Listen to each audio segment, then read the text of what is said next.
Hello, आवाज येतोय ना सगळ्यांना माझा? हो येतोय ma'am. Okay. So good morning to all. In the previous lecture we studied the parallel circuit, RL parallel, RC parallel and RLC parallel circuit. Okay.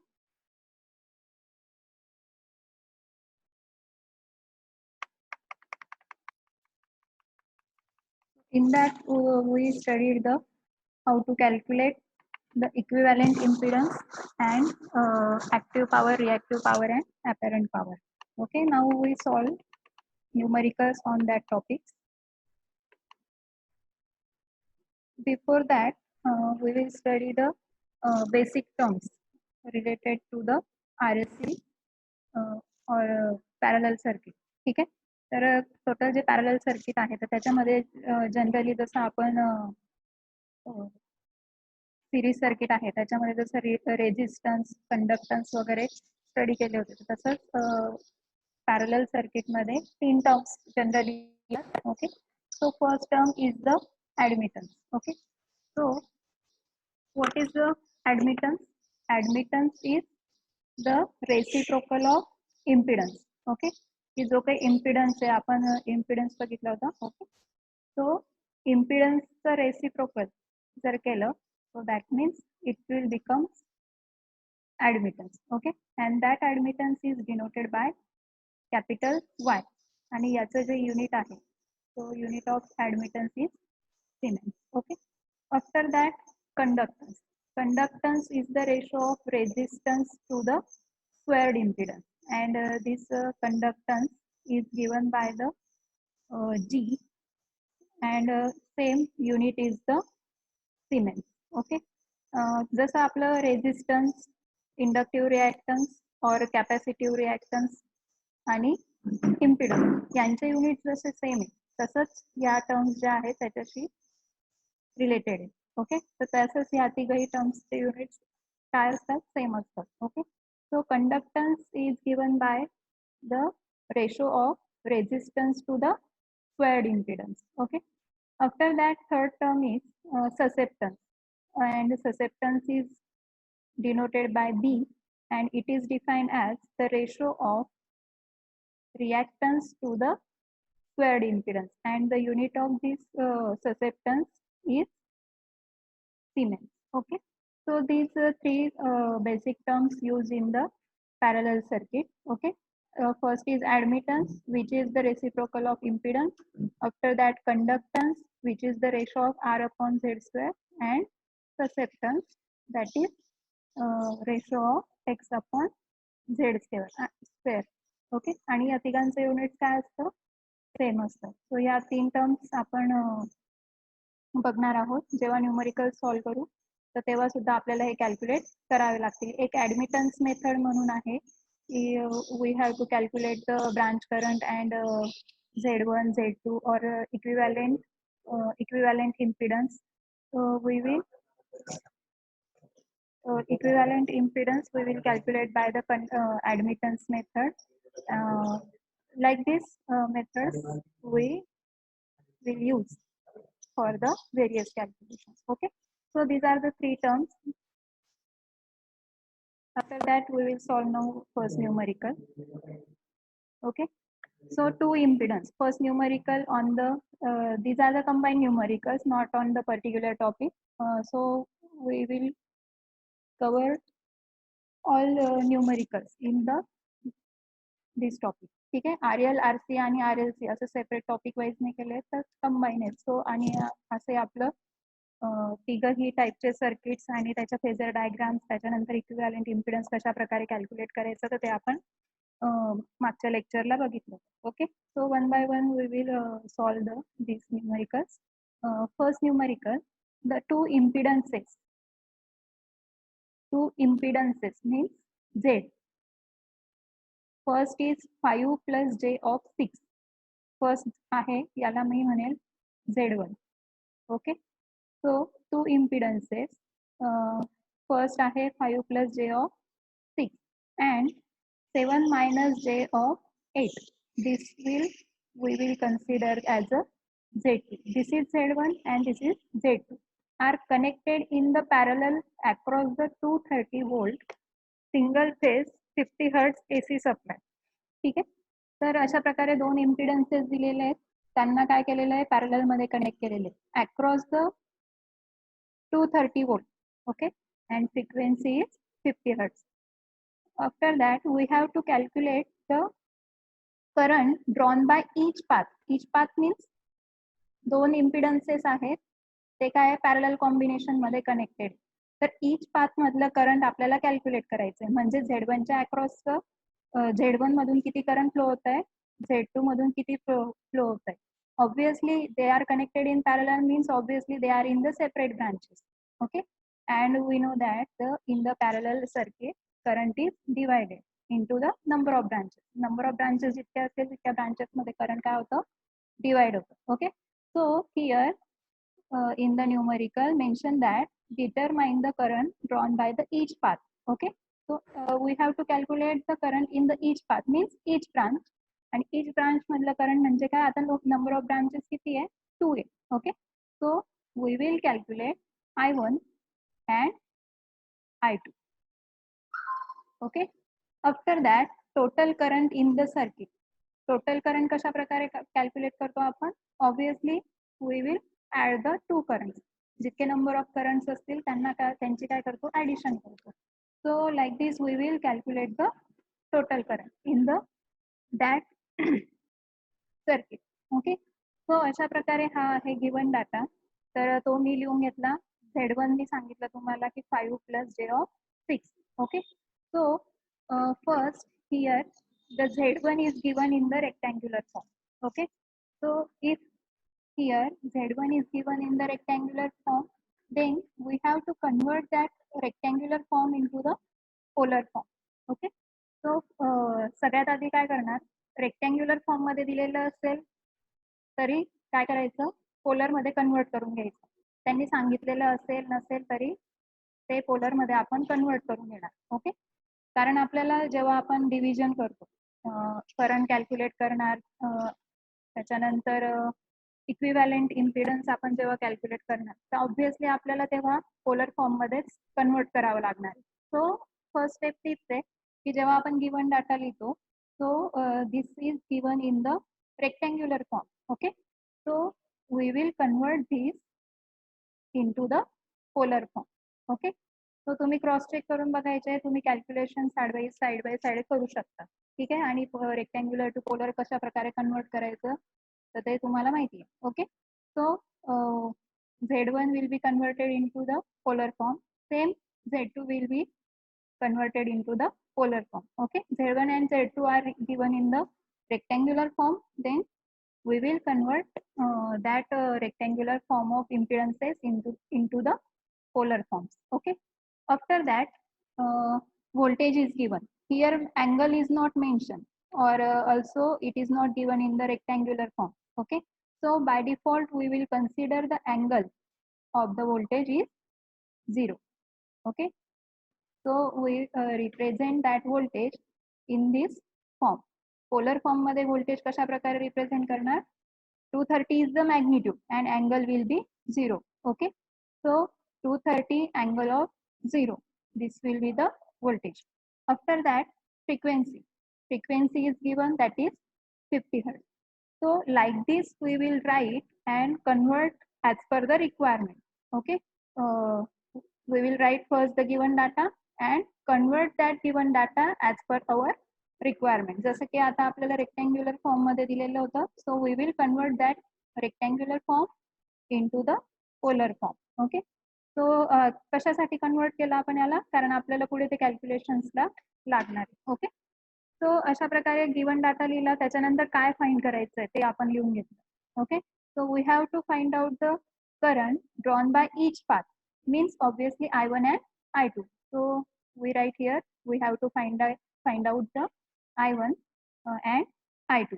After that we have to find out the total current, and total current is given by I. Okay, so अशा प्रकारे काय काय find करायचंय ते पण आपण note down करून घेतलं. आता स्टेप बाय स्टेप सगळ्यात पहिले काय करायचंय, I1 कॅल्क्युलेट करायचंय. बरोबर.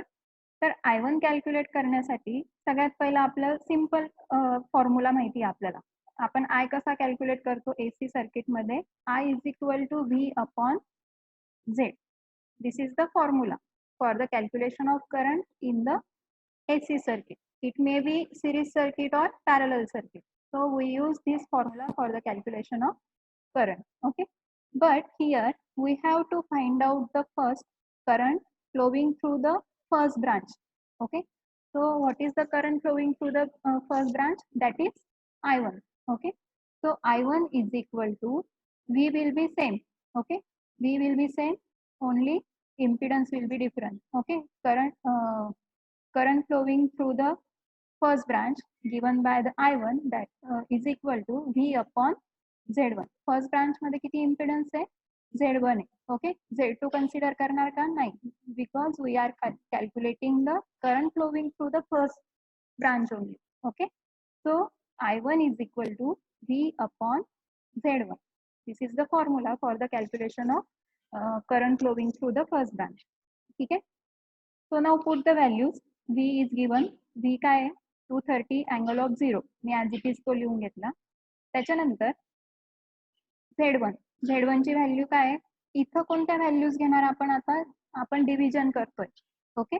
तर I1 is equal to V upon Z1. तर इथं आपण रेक्टँग्युलर फॉर्म नाही कन्सिडर करणार कारण रेक्टँग्युलर फॉर्मची डिव्हिजन नाही होत.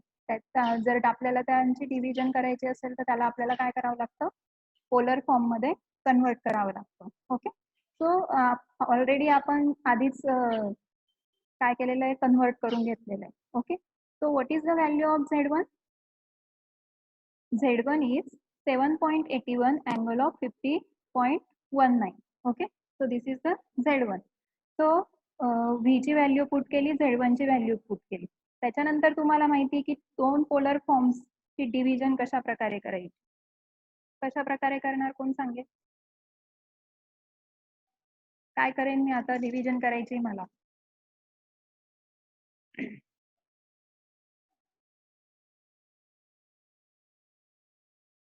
सांग अनिकेत. हे दोघं इक्वेशन दिलेलं आहे. ओके. तुम्हाला दिसतंय हे equation 230 angle of 0 divided by 7.81 angle of 50.19. Okay. तर याला मला काय करायचं याचं कॅल्क्युलेशन्स करायचे. कशा प्रकारे कॅल्क्युलेशन करणार मी सांगा बरं कोणीतरी. मॅम 230 डिवाइड बाय 7.81 आणि नंतर आणि 50.90 मायनस 0. नाही 50.19 नाही करणार 0 मायनस 50.19 होईल. हा ओके मॅम. ओके. म्हणजे काय होईल तो वर जाऊन मायनस होईल. बरोबर. हा आधी जो फर्स्ट अँगल असतो ना त्याच्यातनं हा अँगल काय करायचा मायनस करायचा. Okay. So it will become 0 minus 50.19. Okay.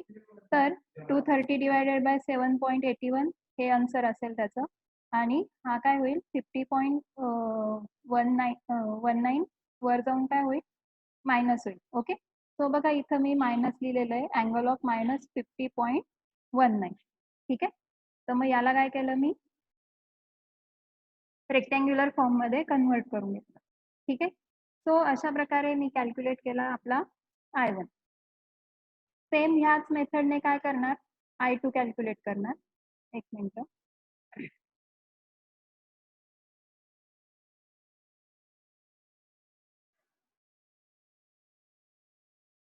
I2 साठी काय फॉर्म्युला यूज करणार आता आपण I2 is equal to V upon Z2. Okay. तर सेम व्हॅल्यूज पुट करणार. Voltage is given that is 230 angle of 0 आणि Z2 आपण कन्वर्ट करून घेतलेला आहे बघा इकडे वरती 10.63 angle of minus 48.81. Okay. So अशा प्रकारे व्हॅल्यूज पुट करणार आणि जसं आपण I1 कॅल्क्युलेट केला तो सेम मेथडने I2 पण कॅल्क्युलेट करणार. काय होईल इथं मी लिहून घेतलं V अपॉन Z2 काय होतं ते. Okay. So it will be divided 230 divided by 10.63 okay. त्यांचं जर मी डिव्हिजन केलं, क्रॉस चेक करून बघा तुम्ही, सो त्यांचं जे डिव्हिजन केलं तर मला मिळत आहे 21.64. ठीक आहे. आता हा जो अँगल होता तो इथं मायनस होता. येस गौरव,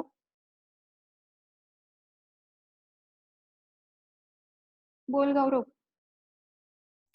चुकीने झालं होतं टीचर. ओके. सो I2 कशा प्रकारे कॅल्क्युलेट केला, जसा I1 केला होता आपण. Okay. 230 divided by 10.63. So we will get the answer 21.64. And after that हे जे मॅग्निट्यूड आहे त्यांची डिव्हिजन होते. जेव्हा आपण दोन पोलर फॉर्म्सची डिव्हिजन करतो, सो इन दॅट केस हे जे मॅग्निट्यूड्स आहेत तर त्यांची काय होते, डिव्हिजन होते, आणि अँगल्सची काय होते, सबस्ट्रॅक्शन होते. ओके. सो हा जो अँगल होता खाली, तर खालचा अँगल मायनस आहे. ओके. तो पुन्हा वरती जाऊन अँगलची सबस्ट्रॅक्शन करायची आपल्याला. सो 0 मायनस -48.81 मायनस ऑलरेडी होता तो. ओके. आणि आपल्याला काय करायचं आहे, तो पुन्हा सबस्ट्रॅक्ट करायचा आहे. So it will become minus minus plus. So therefore it is positive 48.81. Okay. So like this we will calculate the I1 and I2. आणि काय केलेलं आहे याला, फक्त हे जे पोलर फॉर्म मध्ये मिळालेलं आहे आपल्याला, so we will convert that polar form in to the rectangular form. Okay. So हे झालं I1 आणि I2 चं calculation. After that we have to calculate the total current. तर टोटल करंट आपल्याला कॅल्क्युलेट करायचं आहे. तर obviously it will becomes the addition of I1 and I2. Okay. So जे आपण रेक्टँग्युलर फॉर्म मध्ये केलेलं आहे, आता इथं पोलर फॉर्मचं नाही आहे ना, कारण पोलर फॉर्म्सची ॲडिशन नाही होत. तर त्याच्यासाठी ॲडिशन करण्यासाठी आपल्याला रेक्टँग्युलर मध्ये कन्वर्ट करावं लागतं. Okay. So we already converted here in to the rectangular form and put the values of I1 and I2. ठीक आहे. तर I1 आहे आपला in the rectangular form 18.86 minus J of 22.62. तो ॲज इट इज घेतला. Addition करायची आहे म्हणून इथं आली ॲडिशन. ओके. आणि हा आहे तुमचा I2. I2 काय आहे, 14.25 प्लस जे ऑफ 16.28. ओके. तर अशा प्रकारे हा आहे तुमचा I1 आणि I2. आता दोघांची ॲडिशन. आता ॲडिशन कशी करतो आपण दोन रेक्टँग्युलर फॉर्म्सची, चला हे पण सांगा, तुम्हीच सांगा आता. आपल्याला काय दिलेलं आहे, I1 आणि I2 रेक्टँग्युलर फॉर्म मध्ये दिलेले. मला आता यांची ऍडिशन करायची, कशी करणार?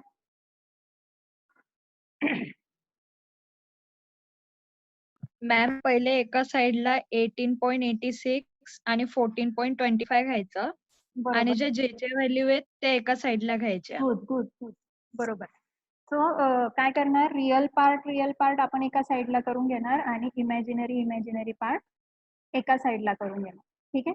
मग आता हा -22.62 आणि +16.28 जर यांचं तुम्ही कॅल्सीमध्ये केलं, डायरेक्ट तुम्हाला कॅल्सीमध्ये आन्सर येतो. ठीक आहे.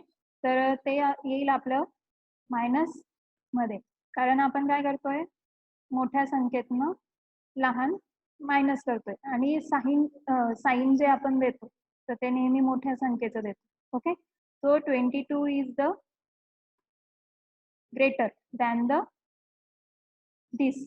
ओके. सो याचं जे साईन आहे ते काय निगेटिव्ह आहे, म्हणून मी काय केलं, इथं निगेटिव्ह साईन कन्सिडर केलं. Okay. So while adding the two rectangular forms, we will add, or first step we will separate the real part and imaginary part, आणि त्याच्यानंतर ते रिअल पार्टची ॲडिशन आणि इमॅजिनरी पार्टची addition. Okay. So like this we will calculate the total current. Okay. So I hope you understand this numerical. कोणाला काही doubt आहे?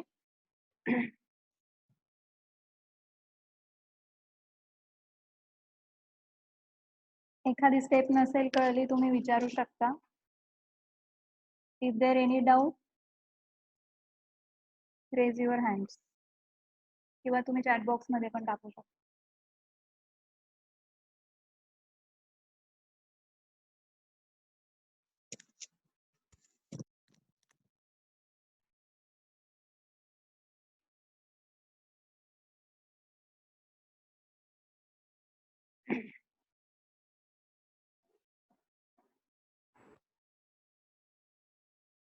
Okay, fine. So we start the next numerical now. A voltage of 200 angle of 0 is applied across two impedances in parallel. Here voltage given. So आता आपण directly given data लिहून घेऊ. Okay, a voltage of 200 angle of 0 degree. Okay, this is the voltage. Okay, so we write here voltage, that is 200 angle of 0, is applied across the two impedances in parallel. Again, here is the parallel combination, and Z1 and Z2 are connected in parallel. The values of that impedances is 12 plus j of 16 and 10 minus j of 20. So this is we will consider Z1 and this is Z2. So we will write here value of Z1 and value of Z. And obviously we have to convert these rectangular form of impedances into the polar form. Okay, तर काय केलं मी या दोघे rectangular फॉर्मच्या इम्पिडन्सेसला polar form मध्ये convert करून घेतलं. ठीक आहे, ही बाय डिफॉल्ट स्टेप आहे. तुम्हाला असं पुढे जेव्हा तुम्ही कॅल्क्युलेशन्स करता तर तेव्हा तुम्हाला नंतर कन्वर्ट करावंच लागतं. सो बेस्ट आहे की तुम्ही जेव्हा गिवन डाटा लिहितात तर तेव्हा तुम्ही त्या स्टेप मध्ये त्याला इन्क्लूड करून घ्यायचं, रेक्टँग्युलरचं पोलर मध्ये कन्वर्ट करून घ्यायचं. Okay, so this is given data, voltage given है, value of Z1 is given, value of Z2 is given. Okay, so from this we have to calculate KVA. KVA means what? What is KVA?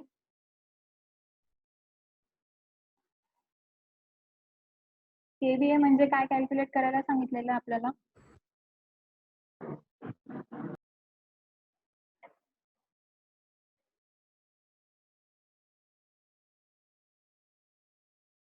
चला द्या answer पटकन. KVA म्हणजे कोणती power calculate करायची आपल्याला?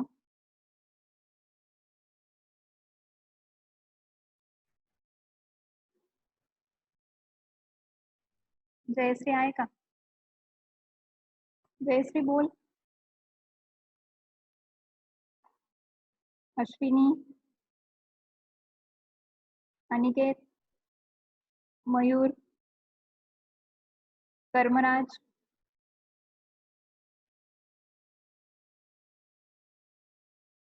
Kilowatt नाही येणार.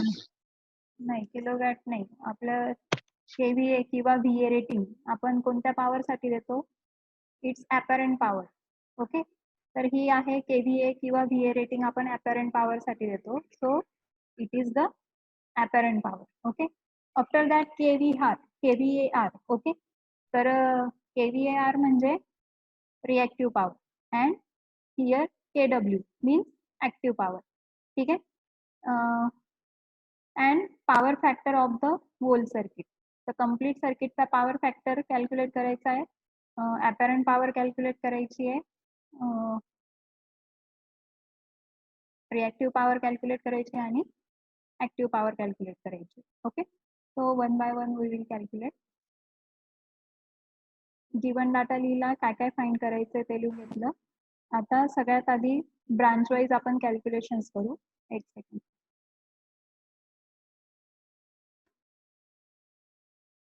आता हे जे पॉवर्स कॅल्क्युलेट करायचे आपल्याला, apparent power, reactive power and active power, so that powers we have to calculate for the each branch. Each branch साठी कॅल्क्युलेशन करायला लावलेले की एका ब्रांच मधून किती रिएक्टिव्ह पॉवर फ्लो होते, किती अपॅरंट पॉवर आणि किती ऍक्टिव्ह पॉवर कंझ्युम होते. सो ह्या ज्या पॉवर्स आहेत त्या आपल्याला प्रत्येक ब्रांच साठी कॅल्क्युलेट करायचं आहे आणि पॉवर फॅक्टर जो आहे तो कंबाईन आहे. Okay, so one by one एकेका ब्रांच वाईज आपण कॅल्क्युलेशन्स करून घेऊ. First we have to calculate the current in that first branch. Okay, तर या सगळ्या पॉवर्स कॅल्क्युलेट करण्यासाठी आपल्याला आधी काय करावं लागेल? करंट माहिती असणं necessary. Okay, so first we will calculate the current. Same method, I1 current flowing through the branch Z1 means first branch मधून कोणता current flow होतो? That is I1. Okay, so we calculate first I1 I1 is equal to V upon Z1. ठीक आहे, values put करणार आणि हे calculation तुम्हाला आता चांगल्या प्रकारे येतं. तर या मॅग्निट्यूडला डिवाइड करणार, अँगल्सची सबस्ट्रॅक्शन होणार. ठीक आहे, so 200 divided by 20 is equal to 10. Angle of हे काय, हा जो अँगल आहे तो खाली पॉझिटिव्ह आहे, वर जाऊन काय होईल तो निगेटिव्ह, किंवा 0 मायनस अँगलची सबस्ट्रॅक्शन करायची. जरी आपण 0 मायनस 53.13 केलं तर आपल्याला काय मिळणार आहे, निगेटिव्हच मिळणार आहे हा अँगल. ओके, सो एक अजून शॉर्ट मध्ये लक्षात ठेवायचं की इकडे जर पॉझिटिव्ह असला ना तर वर जाऊन तो निगेटिव्हच होणार आहे. म्हणजे ऑब्व्हियसली हा जो करंट अँगल आहे तो जर डिनॉमिनेटरला पॉझिटिव्ह असेल तर वर जाऊन तो काय होतो, निगेटिव्ह होतो. ओके, तर तुम्ही डायरेक्टली निगेटिव्ह साईन इथं देऊ शकता. फक्त एक लक्षात ठेवायचं की इथं झिरोच्या ऐवजी जर वेगळा काहीतरी अँगल असेल तर त्या केसमध्ये असं डायरेक्ट टेक्निक्स अप्लाय नाही करायच्या. ओके, तर झिरोच्या ऐवजी फॉर एक्झाम्पल 36.86 वगैरे असा जर अँगल असेल तर बाय प्रोसेस आपण कॅल्क्युलेट करायचा की 36.86 मायनस 53.13. ठीक आहे, मग जे काही आन्सर येईल ते इथे लिहायचं. ओके, पण इथे 0 असेल तर आपण डायरेक्टली हा जो अँगल आहे तर 0 मधून कोणतीही संख्या मायनस केली तर त्याचं आन्सर काय येणार आहे, मायनस मध्येच येणार आहे.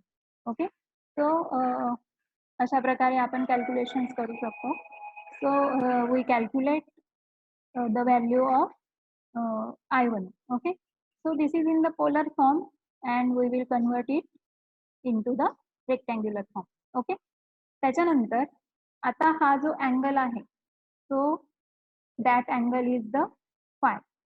ठीक आहे, याला आपण फाय कन्सिडर करू शकतो. तर मग याच्यावरून मी कॉस फाय काढू शकते ऑब्व्हियसली, बरोबर. तर कॉस ऑफ फाय त्या ब्रांच मधला cos of phi is equal to, मी व्हॅल्यू पुट करते, कॉस ऑफ 53.13. इथं निगेटिव्ह साईन नाही घेणार, ते आपल्याला कशासाठी लागतं, फक्त nature of power factor identify करण्यासाठी लागतं ते साईन. ओके, पॉझिटिव्ह निगेटिव्ह जे काही असेल ते. ओके, सो फायची व्हॅल्यू जर पुट केली तर आपल्याला मिळतोय cos phi is equal to 0.6. ठीक आहे, आणि इथं लॅगिंग कशासाठी लिहिलं मी, because here sine of angle means हे जे पॉझिटिव्ह निगेटिव्ह साईन आहे तर त्याच्यापैकी इथं निगेटिव्ह साईन या अँगलला आहे, therefore we consider this is the lagging power factor. ठीक आहे, त्याच्यानंतर आता आपण साइन फाय पण कॅल्क्युलेट करून घेणार, कारण आपल्याला काय करायचं आहे, रिॲक्टिव्ह पॉवर पण कॅल्क्युलेट करायची. सो त्या पॉईंट ऑफ व्ह्यू मी काय करेल, साइन ऑफ फाय पण कॅल्क्युलेट करून घेईल. Okay, so sine of five मध्ये पण पुन्हा मी फायची व्हॅल्यू टाकणार, मला मिळतोय 0.79 फॉर राऊंड फिगर 0.8. ठीक आहे, तर अशा प्रकारे कॉस फाय 1 आणि साइन फाय 1 मी कॅल्क्युलेट करून घेतला. आता मला काय करायचं आहे, we have to find out powers in the each branch. Okay, we are calculating the all parameters for the branch first only. Okay, तर फर्स्ट ब्रांच साठी कॅल्क्युलेशन करतोय आपण, त्याच्यामुळे मी काय केलं, सगळ्यात पहिले आपण KVR कॅल्क्युलेट करून घेऊ. ओके, तर त्याच्यासाठी फॉर्म्युला आहे, रिॲक्टिव्ह पॉवरचा फॉर्म्युला तुम्हाला माहिती आहे. What is the formula of reactive power, V into I into sine of five. Okay, so this is the formula of reactive power. Okay, so by this formula I will calculate the reactive power, put the values, voltage is given, किती दिलेला आहे voltage 200. Okay, 200, त्याच्यानंतर I1 आपण calculate केला, किती होता तो, that is 10 ampere. ठीक आहे, आणि साइन ऑफ फाय 1 पण कॅल्क्युलेट केला, तो होता 0.8.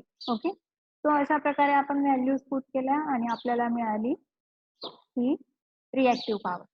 ठीक आहे, त्याच्यानंतर आपण आता नेक्स्ट कॅल्क्युलेशन करू. एक मिनिट मी स्क्रीन ड्रॉप करून घेते.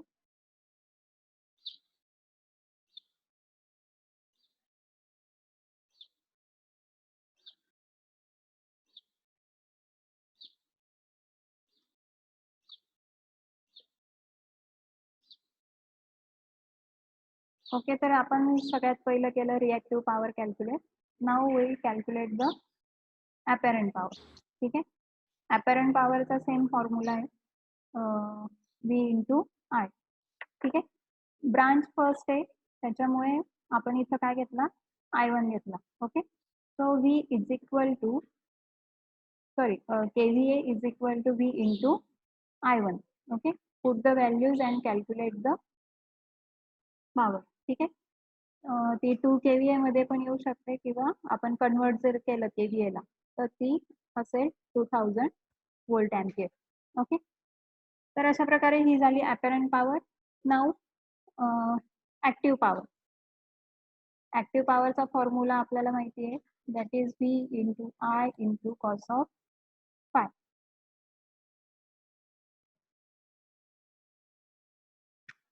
ओके, तर हा फॉर्म्युला आहे, व्हॅल्यूज पुट करणार आपण. कॉस ऑफ फाय1 वरती कॅल्क्युलेट केलेला आहे. ठीक आहे, तर अशा प्रकारे ऍक्टिव्ह पॉवर कॅल्क्युलेट करणं. ठीक आहे, तर सिम्पल होतं. तर अशा प्रकारे आपण पॉवर्स पण कॅल्क्युलेट केल्या आणि पॉवर फॅक्टर पण कॅल्क्युलेट केलं. ठीक आहे, so this was related to the branch first. Okay, हे झालं ब्रांच फर्स्टशी रिलेटेड. त्याच्यानंतर हे आहे next branch, that is Z2. ठीक आहे,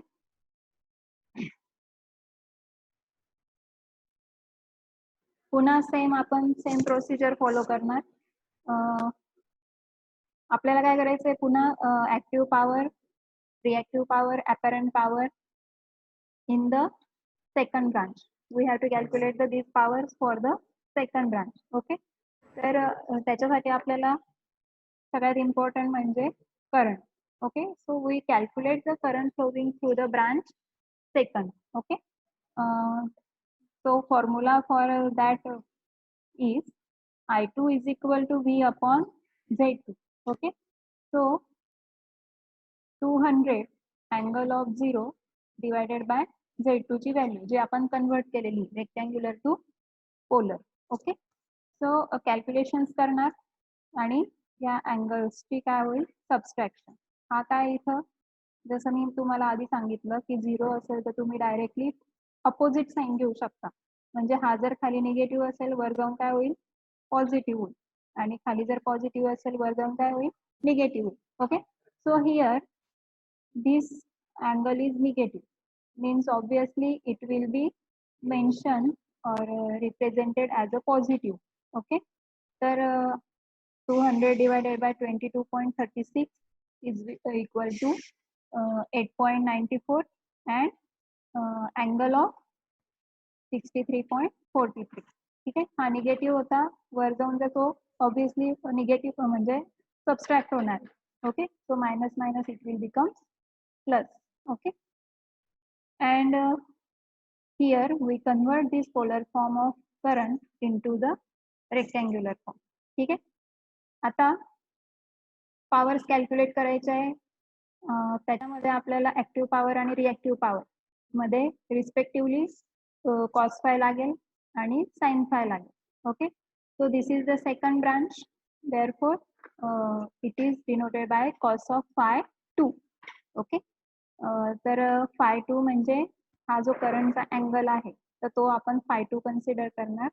put the values of phi 2 into the cos of phi 2 and we will get 0.447 leading. Okay, why it is leading? Because here is the positive. Okay, so therefore we will consider this as a leading. Okay, after that same sin phi 2 will be calculated. Sin phi 2 ची value put करणार आणि is equal to जे calculation करून answer येईल ते म्हणजे obviously ते असेल 0.89. ओके, तर अशा प्रकारे cos of phi 2 and sine of phi 2 we calculated. Now one by one calculate the power. Reactive power calculate केली. फॉर्म्युला आपल्याला माहिती आहे, फक्त इथं 2 ने कशासाठी मेन्शन केलेलं आहे त्यांना, because it is for the second branch. Okay, sine of phi for the second branch, current flowing is for the second branch. Okay, so V into I into sin of phi t. Okay, तर values put करून आपल्याला reactive पॉवरचं calculation मिळणार. त्याच्यानंतर आपण बघू next power, that is the apparent power. Apparent power means formula for the calculation of apparent power is V into I. तर इथं I कोणता घेणार? Obviously for the second branch. Okay, तर अशा प्रकारे आपण V into I2 हा formula घेणार. I2 ची व्हॅल्यू आपण वरती कॅल्क्युलेट केलेली आहे बघा इथं. हां, इथं बघा ही 8.94 ही I2 ची व्हॅल्यू आहे. सो अशा प्रकारे मी पुट केली, मला मिळाली आहे आपली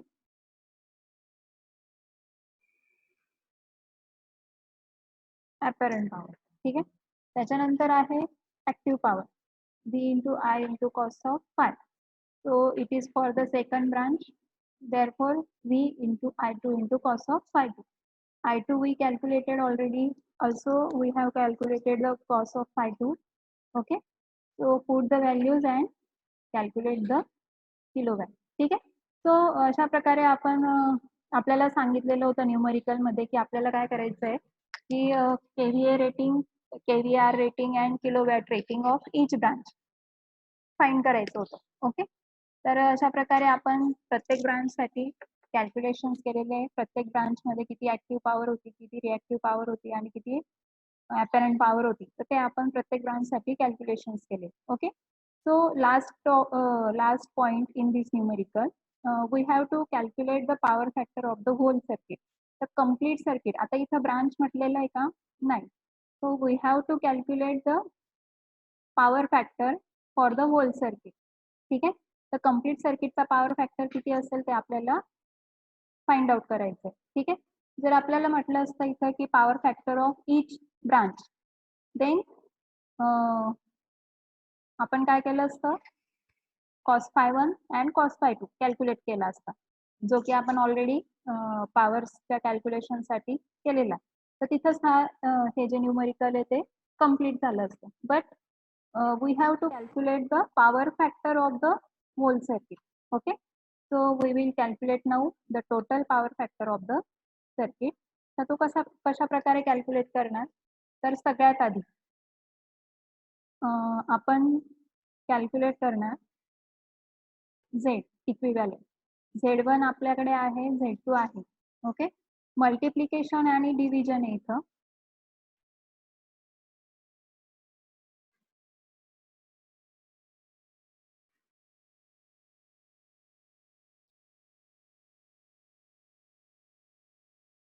ओके,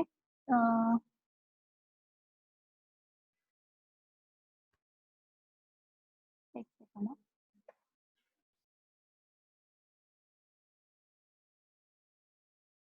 ठीक आहे, तर इथं आपण इक्विव्हॅलेंट इम्पिडन्स कॅल्क्युलेट करून घेतलं. ठीक आहे, आता आपण मल्टिप्लिकेशन करत असताना काय करतो, पोलर फॉर्मचं मल्टिप्लिकेशन होतं आणि ॲडिशन करताना रेक्टँग्युलर फॉर्म्सचं ॲडिशन होतं. ओके, तर यांचं मल्टिप्लिकेशन तुम्हाला माहिती आहे. ठीक आहे, मल्टिप्लिकेशन ऑफ पोलर फॉर्म्स आपण ऑलरेडी शिकलेलो आहे. ठीक आहे, तर तुम्ही प्रॅक्टिससाठी हे घरी कॅल्क्युलेशन्स करून बघायचे. ठीक आहे, आणि तुमचे जे आन्सर्स आहेत तर ते नोट्समध्ये दिलेल्या आन्सर्सशी मॅच होत आहे की नाही, तर ते तुम्ही क्रॉस चेक करायचे. ठीक आहे, तर हे कॅल्क्युलेशन्स अशा प्रकारे ही ब्रॅकेट काय होईल, या ब्रॅकेटला मल्टिप्लाय होईल आणि जसं आपण रेक्टँग्युलर फॉर्म्सची ॲडिशन करतो त्याच्याप्रमाणे हे सॉल्व करतात. ठीक आहे, आणि याला सिम्प्लिफाय करून आपल्याला मिळतं आन्सर 20 अँगल ऑफ 0. ठीक आहे, तर 20 angle of 0 this is the Z equivalent. Z equivalent. ठीक आहे, आणि त्याच्यानंतर आपल्याला तर माहिती आहे की cos of phi is equal to R upon Z. Okay, तर आर इक्विव्हॅलेंट आता इथं काय करणार, Z1 और Z2 आपण कन्सिडर नाही करणार. आर इक्विव्हॅलेंट जो आहे तर तो आपण कन्सिडर करू, as well as Z equivalent we will consider. ठीक आहे. तर अशा प्रकारे आपण हे जे आहे कॅल्क्युलेशन्स तर ते करणार आणि आपल्याला मिळालं आहे total power factor that is unity. ठीक आहे. तर अशा प्रकारे हे न्यूमरिकल होतं. अशा प्रकारे आपण पॅरलल सर्किटचे एक्झाम्पल सॉल्व करू शकतो. ठीक आहे. सो या न्यूमरिकलमध्ये कोणाला काही डाऊट, एखादी स्टेप रिपीट करायची असेल, कॅल्क्युलेशन्स कसे करायचे, कोणाला डाऊट?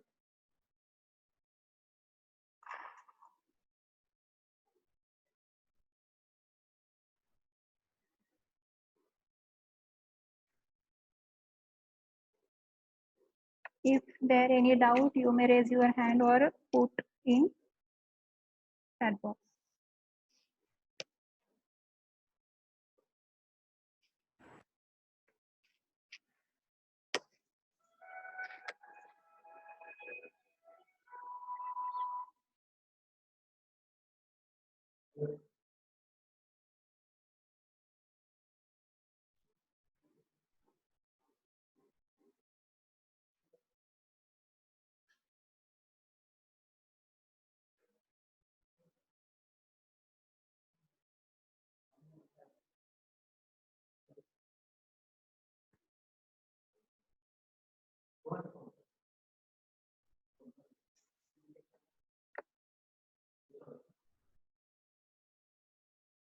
ओके,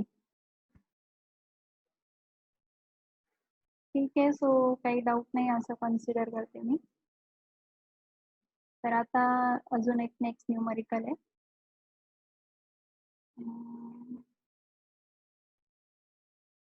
ठीक आहे, छोटंसं न्यूमरिकल आहे. तर होऊन जाईल, अजून 10-15 मिनिटं आहेत आपल्याकडे. तर ठीक आहे. आता मी तुम्हाला आपण जेव्हा लेक्चर स्टार्ट केलं तेव्हा आपण 3 कन्सेप्ट बघितल्या होत्या, बरोबर? एक म्हणजे ॲडमिटन्स, दुसरी आहे कंडक्टन्स आणि तिसरी आहे susceptance. Okay. So this numerical here is given by and we have to solve by the admittance method. ठीक आहे. तर ॲडमिटन्स मेथडने आपल्याला हे न्यूमरिकल सॉल्व करायचं आहे, जे आता आपण बघणार. ठीक आहे. तर टू ॲडमिटन्सेस Y1 अँड Y2. तर याचं जर बघा तुम्ही सिम्बॉल जर ऑब्झर्व केला तर तो काय आहे, ओहमच्या रिव्हर्स सिम्बॉल, बरोबर? कशासाठी? Because it is admittance is given by reciprocal of impedance. Okay. तर त्या केसमध्ये हा सिम्बॉल अशा प्रकारे आपण रिप्रेझेंट करतो. ठीक आहे. So there are two admittances that is Y1 and Y2. ठीक आहे. ही ॲडमिटन्सेस आहे जे पॅरलल मध्ये connected across the 250 volt 50 hertz supply, and we have to calculate the power consumed by the circuit. Okay. So only power consumption we have to find out for the this circuit. ठीक आहे. मग ॲडमिटन्स method use करायची आहे. तर ॲडमिटन्स method मध्ये आपण काय करतो तर ते आपण बघू आता. तर ॲज युज्युअल आपण गिवन डाटा लिहून घेतला, जसं प्रत्येक एक्झाम्पल मध्ये करतो. तर त्याला काय केलं, मी लिहून घेतलं आणि रेक्टँग्युलर पोलरमध्ये होतं, रेक्टँग्युलरमध्ये कन्वर्ट करून घेतलं. कारण वेगवेगळ्या कॅल्क्युलेशन प्रोसेसमधून जावं लागतं आपल्याला, की polar to rectangular, rectangular to polar पुन्हा पुन्हा कन्वर्ट करावं लागतं. सो काय करायचं, फर्स्ट स्टेपलाच आपण कॅल्क्युलेट करून घेतलं. Y1 आणि Y2 means admittance first and second was given is given in the polar form. So we convert that admittances into the rectangular form. ठीक आहे. आता फ्रिक्वेन्सी दिलेली 50 हर्ट्ज, व्होल्टेज दिलेला आहे 250. ठीक आहे. कॅल्क्युलेट करायचं आहे आपल्याला पॉवर कन्झम्पशन. त्याच्या आधी काय करणार, जसं आपण झेड इक्विव्हॅलेंट काढतो तर तसं आपण झेड इक्विव्हॅलेंट म्हणजे total impedance of the circuit काढतो, तसं इथं total admittance of the circuit calculate करून घ्यायचा. आता इथं काय करतो आपण, जसं करंटची ऍडिशन करतो तशाच प्रकारे ऍडमिटन्सेसची काय होईल, ऍडिशन होईल. Okay, so total admittance is given by y is equal to y1 plus y2. This is the admittance method. त्याच्यामुळे आपण काय करतोय, याची जे आपण आधीचे बघितलं ती इम्पिडन्स मेथड होती. This is the admittance method. Impedance method मध्ये आपण झेड इक्विव्हॅलेंट काढतो आणि झेड इक्विव्हॅलेंट साठी काय करतो आपण, Z1 into Z2 divided by Z1 plus Z2. तर अशा प्रकारे आपण काय करतो, इक्विव्हॅलेंट इम्पिडन्स जो आहे तर तो अशा प्रकारे कॅल्क्युलेट करतो. So this is the impedance method. Now we are solving this numerical by the admittance method. Okay, तर ऍडमिटन्स मेथड मध्ये आपल्याला काय करायचं आहे, टोटल ऍडमिटन्स कॅल्क्युलेट करायचं आहे. Okay, so total admittance is given by addition of the number of ऍडमिटन्सेस.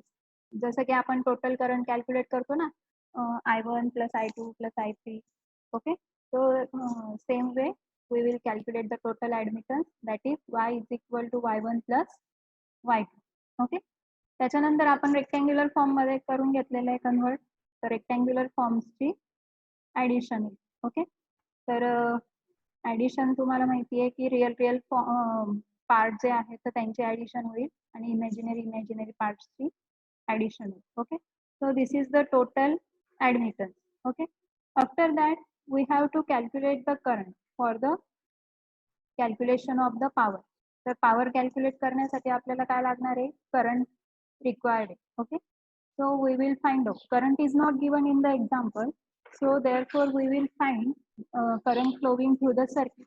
Okay, तर current कशा प्रकारे कॅल्क्युलेट करणार, so this is the formula for the calculation of current. ठीक आहे, हा बघा. ठीक आहे, so I is equal to V into Y. This is the formula for the current calculation. Okay, so 250 angle of 0 multiplied by this. Y ची ही आहे तुमची Y ची व्हॅल्यू, सॉरी ही आहे तुमची V ची value. This is the value of Y. Okay, यांचं multiplication करणार, याला मल्टिप्लाय होईल. ठीक आहे, सिम्प्लिफाय करून आपल्याला काय मिळेल, this is the value of total current. Okay, त्याच्यानंतर we have to calculate the power consumption आणि सिम्पल आहे. ओके, तर पॉवरचं फॉर्म्युला तुम्हाला माहिती आहे, V into I into cos of phi. Current आपल्याला माहिती आहे, आपण आत्ताच कॅल्क्युलेट केलं. Okay, so this angle is the phi. Okay, so for the calculation of cos phi, so for the calculation of cos phi, put cos phi कशा प्रकारे calculate करायचं ते आपण शिकलोय. ओके, तर cos phi मध्ये phi ची व्हॅल्यू काय केली, इथं पुट केली. Okay, current is given bye 6.7, voltage is 250 volt. Calculation करणार आणि आपल्याला मिळते इथं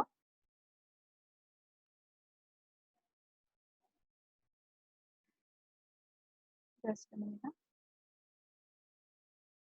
सो आपल्याला मिळते इथं टोटल पॉवर. ठीक आहे, तर अशा प्रकारे हे न्यूमरिकल आहे, सिम्पल न्यूमरिकल्स आहेत. ओके, तर तुम्ही सॉल्व करायचे. आता तुम्हाला इथं होमवर्कसाठी एक एक्झाम्पल आहे, तर हे सॉल्व करून बघायचं आहे. तुम्ही आन्सर पण दिलेलं आहे, तर झेड इक्विव्हॅलेंट काय असेल. तर बघा इथं प्रॅक्टिससाठी तुम्हाला एक न्यूमरिकल आहे की Z1 अँड Z2 च्या व्हॅल्यू दिलेला आहे. Z1 is equal to 3 plus J of 7, Z2 is equal to 12 minus J of 16. काय म्हटलंय त्या न्यूमरिकल मध्ये, so they are connected in parallel, find the equivalent impedance of the combination. म्हणजे काय करायचंय, फक्त तुम्हाला हा झेड इक्विव्हॅलेंट जो आहे तो कॅल्क्युलेट करायचा. Okay, so Z equivalent calculate करणार ठीक आहे. आणि आन्सर फाइंड आउट करणार आणि त्याचं काय करणार, पोलर फॉर्म मध्ये येईल तो. Then we will convert this into the rectangular form. Okay. So अशा प्रकारे तुम्हाला ते न्यूमरिकल सॉल्व करायचे. ठीक आहे. तर आज जे आपण शिकलो, आय थिंक आपण 3 न्यूमरिकल्स घेतले आज. So if there any doubt you may ask.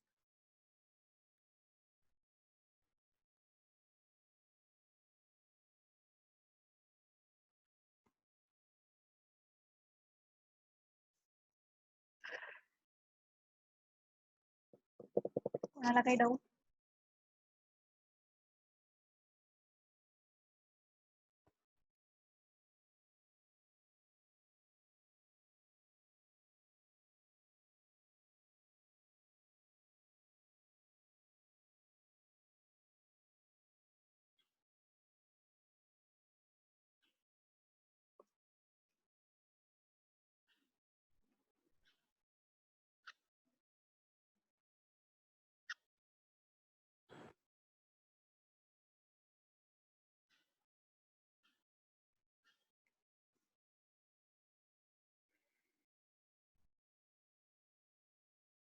ठीक आहे. तर आय थिंक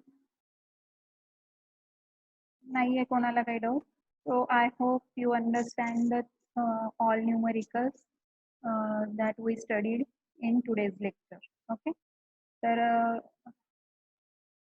तुमच्या प्रॅक्टिससाठी तर तुम्हाला होमवर्कसाठी हे एक एक्झाम्पल आहे.